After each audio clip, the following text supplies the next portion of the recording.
আজকে একটা মন ভালো করা ভ্লগ নিয়ে এসেছি। যারা নাকি অনেক বেশি গাছপালা পছন্দ করেন তাদের জন্যে আজকের এই ভিডিও। তো চলুন শুরু করা যাক। আজকে আমি গাছ পাগল মানুষদের জন্য একটা স্পেশাল ভ্লগ তৈরি করেছি।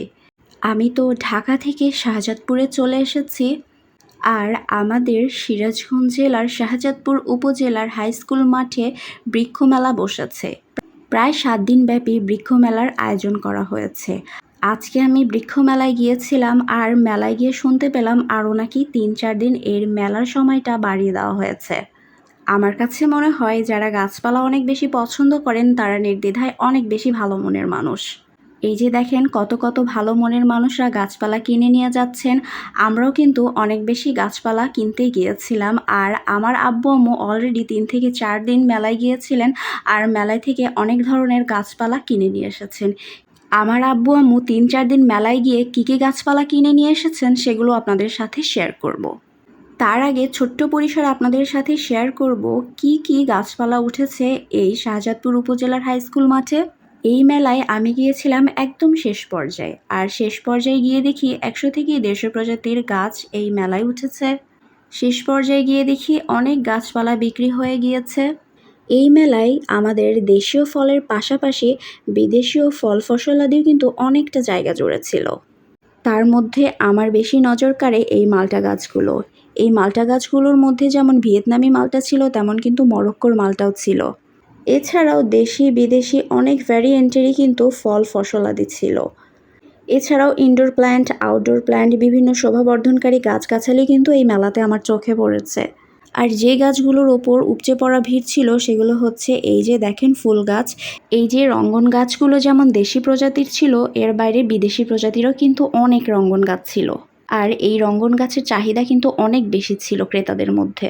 আর এই যে বাগানবিলাস গাছের প্রাইসও কিন্তু অনেক বেশি ছিল।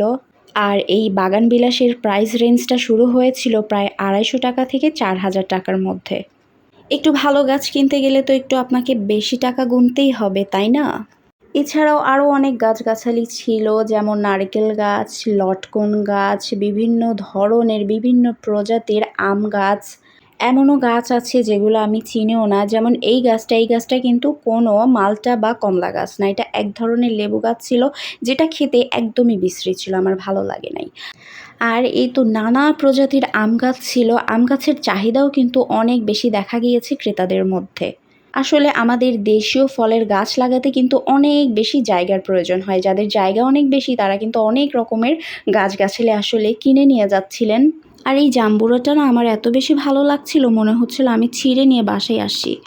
সব গাছগাছালি দেখে আমার অনেক বেশি লোভ হচ্ছিল, মানে কোনটা রেখে কোনটা কিনবো আমার মাথা ঠিক ছিল না। এই যে দেখেন এটা কিন্তু দেশীয় রঙ্গন গাছ, খুবই ভালো লেগেছে, ছোট ছোট ফুল ধরেছে। আর বিদেশি রঙ্গনগুলো একটু বড় সাইজের হয়। আর এইটা বলেন তো কি ফল, আপনাদের কাছে প্রশ্ন রেখে গেলাম। এই যে আরেক ভ্যারিয়েন্টের মালটা, আসলে আমি ভুলে গিয়েছি এটা কোন দেশীয় মালটা। এই যে দেখেন আরও প্রজাতির মালটা আছে, আসলে দেখতেই ভালো লাগছিল। এই গাছগুলো কিন্তু আপনারা 1500 থেকে 2000 বা 3000-এর মধ্যে কিন্তু পেয়ে যাবেন, একদম গাছে ফল সহ আপনারা পেয়ে যাবেন। তবে এই মালটা গাছগুলো আমি কিনে একদমই সাহস পাচ্ছিলাম না, কারণ আমার বারবার কেন জানি মনে হচ্ছিল এই ফলগুলো দেওয়ার পরে আর হয়তো গাছে একবারও ফল আসবে না। এই যে দেখেন কত ছোট গাছে আমড়া ধরেছে, চাইলে আপনারা এই গাছটাও কিনতে পারেন।